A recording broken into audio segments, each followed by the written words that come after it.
Hi everyone, welcome back to our channel. ఈరోజు video ఏంటంటే అసలు ఈ ఫామ్లో మనం ఎలాంటి జాగ్రత్తలు తీసుకోవాలి, నాటుకోళ్ళ ఫామ్లో అసలు ఎలాంటి జాగ్రత్తలు తీసుకోవాలి, ఏ ఏ సీజన్లో స్టార్ట్ చేయాలి, అసలు కొత్తగా స్టార్ట్ చేసే వాళ్ళు ఏ సీజన్లో స్టార్ట్ చేస్తే బెస్ట్. అంటే ఆల్రెడీ ఫామ్ ఉన్న వాళ్ళకు ఏ సీజన్ అయినా నో ప్రాబ్లం, బట్ కొత్తగా స్టార్ట్ చేసే వాళ్ళు ఏ సీజన్లో స్టార్ట్ చేస్తే ఎలా ఉంటుంది, దాంతోపాటు మరి కొన్ని అసలు ఎలాంటి జాగ్రత్తలు తీసుకోవాలి, ఎలాంటి జాగ్రత్తలు తీసుకుంటే మనకు ప్రాఫిట్ ఉంటుంది అనేది వీడియోలో తెలుసుకుందాం. అలాగే ఈ సమ్మర్లో ఎలాంటి జాగ్రత్తలు తీసుకోవాలి, అలాంటి ఇంకా చాలా విషయాలు ఈ వీడియోలో మాట్లాడుకుందాం.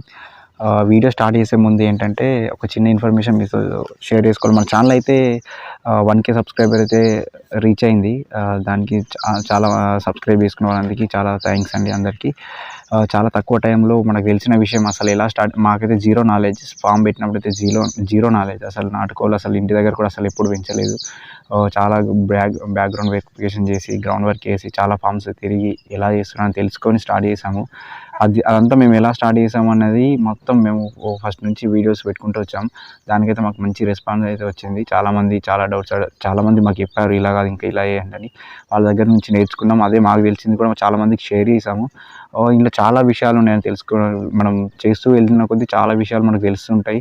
మనం ఎక్స్పీరియన్స్ అనేది మనకు ప్రాఫిట్ ఇస్తుందని, మనం పెట్టగానే ప్రాఫిట్ అయితే రావు, లాభాలు అయితే రావు. ఇందులో మనం చేసుకుంటూ వెళ్ళంగా అసలు ఏంటి, ఎలా, అసలు దానికి ఎలాంటి డిసీజ్ వస్తే మనం ఎలాంటి మెడిసిన్ ఇవ్వాలి, ఎలాంటి ఫీడ్ ఇవ్వాలి, సిక్స్కి ఎలాంటి ఫీడ్ ఇవ్వాలి, పెద్ద బర్డ్స్కి ఎలాంటి ఫీడ్ ఇవ్వాలి, అవన్నీ మనకు ఎక్స్పీరియన్స్ అని వస్తాయండి. మాకైతే స్టార్ట్ చేసినప్పుడు అయితే ఒక్క విషయం కూడా తెలియదు. అసలు మెడిసిన్ ఏంటి, అసలు కోళ్ళకు మెడిసిన్ ఉంటుందా అని కూడా తెలియదండి. ఎందుకంటే మనం అంతా ఎప్పుడూ పెంచలేదు కాబట్టి మనకైతే ఏం ఐడియా లేదు. అన్నీ అయితే మనకు చాలామంది హెల్ప్ చేశారు. వాళ్ళందరికీ ఈ వీడియోలో అయితే థ్యాంక్స్ చెప్తున్నాను ఈ వీడియో ద్వారా అయితే. అలాగే మాకు తెలిసిన విషయం కూడా మనమైతే షేర్ చేసాము. అది చాలామందికి ఉపయోగపడుతుందని అయితే అనుకుంటున్నాను. అందుకనే మనం ఎవ్రీథింగ్ అయితే షేర్ చేస్తున్నాము. ఎందుకంటే మనం బిగినర్స్ కాబట్టి ఎలా స్టార్ట్ చేసాము, బిగినర్స్కి ఎలా ఉపయోగపడుతుంది అయితే మనం చేస్తున్నాము. చాలామంది చాలా డౌట్స్ అడుగుతున్నారు. చాలామందికి అయితే ఉపయోగపడుతున్నాయి వీడియోలు అని అనుకుంటున్నాను. ఇంకా మేమైతే ఇందులో ఎక్స్పీరియన్స్ వచ్చింది, మేము ఇప్పుడే ప్రాఫిట్ తీస్తున్నాం అయితే నేను చెప్పలేను. కాకపోతే మాకైతే ఒక అవగాహన అయితే వచ్చింది. అసలు ఎలా చేయాలి, అసలు ఏంటి మార్కెట్ ఎలా ఉంటుంది, దీంట్లో అసలు చేయొచ్చా చేయకూడదా, అసలు ఎలా ఏ ఏజ్ వాళ్ళు రావాలి, అసలు ఎలా ఇన్వెస్ట్ చేయాలి, ఎంత పెట్టాలి అనేది మనకు ఎవ్రీథింగ్ అయితే తెలిసింది. ఈ 8 monthsలో అయితే మనకు తెలిసింది. 8 months అయితే అయిపోయింది. దసరా అప్పుడు స్టార్ట్ చేసాము. ఆల్మోస్ట్ 8-9 months అయితే అయిపోయింది. మనమైతే తక్కువ బర్డ్స్తోనే స్టార్ట్ చేసాము. 40 birdsతోనే స్టార్ట్ చేసాము ఫాము. మనం తీసుకొచ్చింది వింటర్ సీజన్లో కాబట్టి మనకు ప్రొడక్షన్ అప్పుడు ఎక్కువ వచ్చింది. వింటర్లో ప్రొడక్షన్ ఎక్కువ ఉంటుంది, పిల్లలు ఎక్కువ చేస్తాయి. వాటిని మనం ఎంత కేర్గా కాపాడుకున్నాం అనేది డిపెండ్స్ అని మన పైన ఉంటుంది. మనకు అప్పుడైతే ప్రొడక్షన్ ఎక్కువ వచ్చింది. అసలు నేను అనుకుంటున్నానంటే వింటర్ అనేది పర్ఫెక్ట్ సీజన్ ఎవరైతే కొత్త స్టార్ట్ చేయాలనుకుంటారో. ఎందుకంటే వాళ్ళు ఒక 10-15 బర్డ్స్తో స్టార్ట్ చేసినా కానీ, 10-15 బర్డ్స్ని సెటప్ చేసుకున్నా కానీ ఆల్మోస్ట్ మన వింటర్ అయిపోయేలోపు ఒక 50 birds వరకు మనం చేసుకోవచ్చు. వింటర్లో ఎక్కువ ప్రొడక్షన్ ఎక్కువ ఉంటుంది కంపేర్ టు సమ్మర్ రెయినీ సీజన్తో పోలిస్తే. సో వింటర్ అనేది బెస్ట్ సీజన్. అలా వింటర్తో పోలిస్తే వేరే సీజన్లో కూడా ప్రొడక్షన్ ఉంది, కాకపోతే తక్కువ ఉంటుంది. సమ్మర్లో అయితే ఎగ్స్ అయితే చాలా తక్కువ పెడతాయి. బర్డ్స్ ఎగ్స్ తక్కువ పెడతాయి. పొదిగేసినా కానీ ఎక్కువ పిల్లలు అయితే వేయవు. కాకపోతే వింటర్లో అని కాదు, ఎప్పుడైనా స్టార్ట్ చేయొచ్చు. కాకపోతే వింటర్లో ప్రొడక్షన్ ఎక్కువ ఉంటుంది. మనం తక్కువ టైంలో ఎక్కువ బర్డ్స్ని మన ఫామ్లో డెవలప్ చేసుకోవచ్చు. అలాగే వింటర్లో డిసీజ్ కూడా ఎక్కువ ఉంటాయి. వీటిని కూడా మనం ప్రాపర్గా మెడిసిన్స్ అయితే వాడాలి. వింటర్లో ఏ మెడిసిన్ వాడాలి, అసలు ఎలాంటి డిసీజ్ వస్తాయని మన ఛానల్లో అయితే వీడియోస్ ఉన్నాయి, చూడండి. బేసిక్ మెడిసిన్స్ అనేది మన ఛానల్లో అయితే ఉన్నాయి. అవి సరిపోతాయి. అవి అయితే చూడండి. వింటర్లో సమ్మర్లో రెయినీలో కూడా స్టార్ట్ చేయొచ్చు. కాకపోతే సమ్మర్లోనూ వర్షాకాలంలో ఏంటంటే ప్రొడక్షన్ తక్కువ ఉంటుంది. అలాగే సమ్మర్లో డిహైడ్రేట్ ఎక్కువ అవుతాయి బర్డ్స్. కొంచెం మనం కేర్ఫుల్గా చూసుకోవాలి. వాటికి ఆల్రెడీ ఇది ఏంటంటే మన కోళ్ళల్లో అయితే ఎక్కువ వేడి ఉంటుంది కాబట్టి ఆ వేడిని తగ్గించడానికి మనం కూల్గా ఉండేటట్టు చూసుకోవాలి. ఆల్రెడీ నాటుకోళ్ళు అంటేనే కొంచెం హీట్ ఎక్కువ ఉంటుంది వాటి బాడీలో. సో మనం కొంచెం కేర్ఫుల్గా సమ్మర్ చూసుకున్నాం అనుకో మంచిగానే ఉంటాయి. అలాగే సమ్మర్లో ఏంటంటే ఈ ర్యానికేట్ డిసీజ్ వస్తుంది. R2B అంటే మన కొక్కెర వ్యాధి అనేది ఎక్కువ వస్తుంది బర్డ్స్కి. అది రాకుండా చూసుకోవాలి.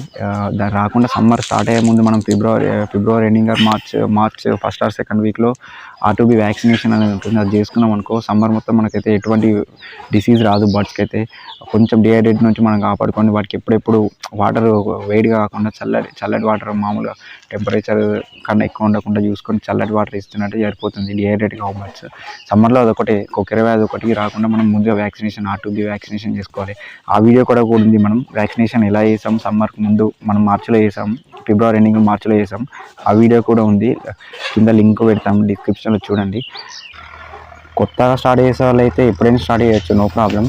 తక్కువ బర్డ్స్ స్టార్ట్ చేయాలి. మనం ఎప్పుడైనా ఇదే సజెస్ట్ చేస్తాం ప్రతి వాళ్ళకి, తక్కువ బర్డ్స్తో స్టార్ట్ చేయండి. మీకు ఒక ఎక్స్పీరియన్స్ వచ్చిన తర్వాత మీరు జాతికోళ్ళు పెంచుతారా ఇంకేమైనా పెంచుతారా అనేది డిపెండ్స్ ఆన్ యువర్ ఎక్స్పీరియన్స్. మీరు పెట్టే మనీ మీ ఇన్వెస్ట్మెంట్ పైన ఆధారపడి ఉంటుంది. కాబట్టి కొత్తగా స్టార్ట్ చేసే వాళ్ళైతే తక్కువ ఇన్వెస్ట్మెంట్తో స్టార్ట్ చేయాలి, తక్కువ బర్డ్స్తో స్టార్ట్ చేయాలి.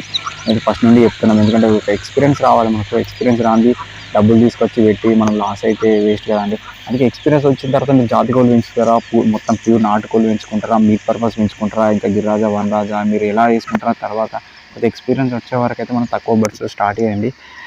కొత్తగా స్టార్ట్ చేసే వాళ్ళైతే ఏ సీజన్లో అయినా స్టార్ట్ చేసినా no problem. But compare to వర్షాకాలమును సమ్మర్తో పోలిస్తే మనం ఎప్పుడైతే వర్షాలు పడి ఆగిపోతాయో ఆగస్ట్ సెప్టెంబర్లో అప్పుడు స్టార్ట్ చేయడం బెస్ట్. ఎందుకంటే అప్పుడు ప్రొడక్షన్ ఎక్కువ ఉంటుంది, మనం పెంచడానికి కూడా మంచి వెదర్ కూడా మంచి సపోర్టివ్గా ఉంటుంది. సో అప్పుడు స్టార్ట్ చేస్తే మనకు ఫామ్ కొంచెం తొందరగా డెవలప్ కావడానికి స్కోప్ ఉంటుంది. అది కొత్త స్టార్ట్ చేసే వాళ్ళు అయితే ఆఫ్టర్ వర్షాకాలం స్టార్ట్ అయిపోతుంది కదా అప్పుడు స్టార్ట్ చేయండి. అది కూడా తక్కువ బర్డ్స్ స్టార్ట్ చేయండి. కంపల్సరీ మనకు మెడిసిన్ ఏమేమి మెడిసిన్ వాడతాం, ఎందుకంటే మనము ఒకటి రెండు బర్డ్స్తో కాకుండా చాలా బర్డ్స్తో ఫామ్ స్టార్ట్ చేస్తాం కాబట్టి కంపల్సరీ మెడిసిన్ అనేది తెలుసుకోండి. Medicine vaccination compulsory. వ్యాక్సినేషన్ అనేది కంపల్సరీ చేయాలి. బర్డ్కి వ్యాక్సినేషన్ చేయడం వల్ల ఎటువంటి డిసీజులు రావు, బర్డ్కి ఏమీ కాదు.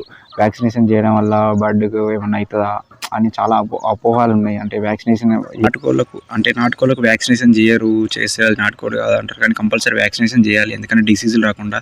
ఎందుకంటే ఒక్క బర్డ్కి డిసీజ్ అయితే ఆటోమేటిక్గా ఫామ్ మొత్తం డిసీజులు వస్తాయి. సో అది రాకుండా మనం నష్టపోకుండా ఉండడానికి వ్యాక్సినేషన్ చేయాలి. ఏమేమి వ్యాక్సిన్ చేయాలో కూడా మన వీడియోలో ఉన్నాయి. గంబోరా, లసోటా ఇవైతే మెయిన్, R2B ఇవైతే కంపల్సరీ చేసుకోవాలి. ఇక ఫోల్ ప్యాక్స్ అవన్నిటికి మనం మందులు ఉంటాయి, వీటికి అయితే వ్యాక్సినేషన్ కాకుండా మందులు అయితే ఉంటాయి, అవి కూడా వ్యాక్సినేషన్ ఉంటుంది. అవన్నీ తెలుసుకొని స్టార్ట్ చేయండి. మంచిగా ప్లాన్తో ఓపికతో చేసుకుంటే కంపల్సరీ అయితే ప్రాఫిట్ అనేది ఉంటుంది. మన ఫామ్ స్టార్ట్ చేసినప్పుడు అయితే జీరో నాలెడ్జ్ అండి. మాకైతే అసలు ఏ ఫీడ్ ఇవ్వాలి, ఏ మెడిసిన్ ఇవ్వాలి అనేది జీరో నాలెడ్జ్. మేము కూడా తెలుసుకొని స్టార్ట్ చేసి చిన్నప్పటి నుంచి ఒక చిన్న ఇంట్రెస్ట్ ఇలాంటి వ్యవసాయం చేయాలి, ఫామ్ పెట్టాలి, ఆవులు గేదెలు ఇలాంటి కొంచెం ఇంట్రెస్ట్ కాబట్టి అదే మనం ఇక్కడ తీసుకొచ్చింది. సో ఇదంతా మేము ఇంకా బిగినింగ్లోనే ఉన్నామండి. ఇంకా చాలా ఉంది చేయాల్సింది. అదంతా మనం ఎవ్రీథింగ్ ఎలా చేస్తాం అవన్నీ మీకు చేసుకుంటూ వస్తాం. దీనికి చాలా సపోర్ట్ కూడా ఉండాలి. మనకు బ్యాక్ మన ఫ్రెండ్స్ కానీ ఫ్యామిలీ కానీ మనకు సపోర్ట్ ఉండాలి. సపోర్ట్ ఉంటే మనం ఇంకా చాలా చేయొచ్చు. ఇంకా మనకైతే చాలా టైం ఉంది. ఎలా చేయాలి అదంతా మేము మీకు ఎక్స్ప్లెయిన్ చేస్తాం. మీకు ఎటువంటి డౌట్స్ ఉన్నా కామెంట్ చేయండి. ఈ వీడియో కంపల్సరీ లైక్ చేయండి, షేర్ చేయండి. మనమైతే ఫామ్ 40 బర్డ్స్ స్టార్ట్ చేసామని చెప్పాను కదా. 40 బర్డ్స్ అనేది మనకు వితిన్ 3 monthsలోనే మన ఫామ్లో 80 chicks వచ్చినాయి, 80 to 90 chicks వచ్చినాయి. అప్పుడు మనకి ఏం తెలియదు, అవన్నిటికీ ఆల్మోస్ట్ అన్నిటికీ సగం బర్డ్స్కి పైగా మనకు ఫోల్ ప్యాక్స్ అయితే వచ్చింది. మనకు అప్పుడు ఫోల్ ప్యాక్స్కి వ్యాక్సినేషన్ ఉంటుందని తెలియక అమ్మవారు అంటారు కదా, అమ్మవారు అయితే వచ్చింది. చాలా బర్డ్స్ అయితే మేము ఈ నాటు వైద్యం అంటే పసుపు, వేప నూనె వీటైతే చాలా బర్డ్స్ క్లియర్ చేసాం. కానీ అందులో 20-30 బర్డ్స్ అయితే చనిపోయినాయి. అప్పుడు తెలిసింది ఓకే ఫోల్ ప్యాక్స్ రాకుండా మనకు ముందు వ్యాక్సినేషన్ ఉంటుంది, అది కూడా చేసుకోవాలి. అలాంటివి మనకు చేసుకుంటూ పోతే ఎక్స్పీరియన్స్ వస్తుంది. ఎక్స్పీరియన్సే మనల్ని ఎలా చేయాలి ఏంటిది అనేది మనకు నేర్పిస్తుంది. అందుకే ఏంటంటే కొంచెం తక్కువతో స్టార్ట్ అయ్యింది. ఒక బ్యాచ్ తీసిన తర్వాత మీకే తెలిసింది, అప్పుడు దాన్ని డెవలప్ చేసుకోండి ఫామ్ని.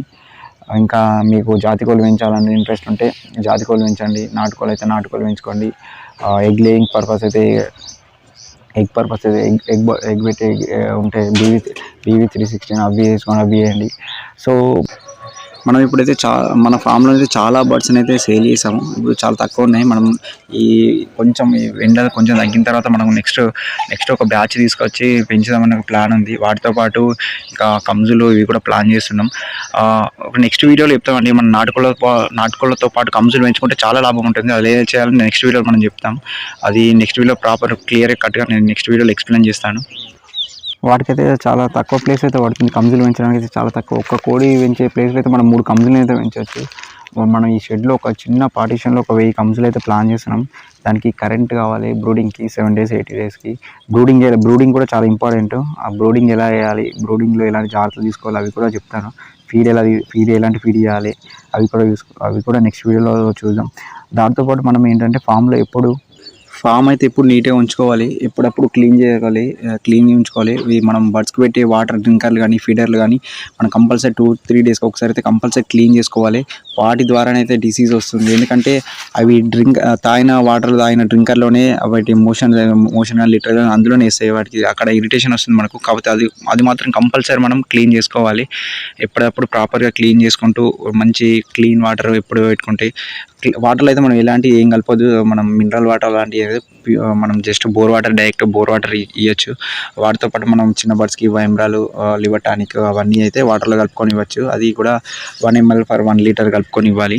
సో ఈ వీడియో మీకు నచ్చింది అనుకుంటున్నాను. మీకు ఎలాంటి డౌట్స్ ఉన్నా కామెంట్ అయితే చేయండి.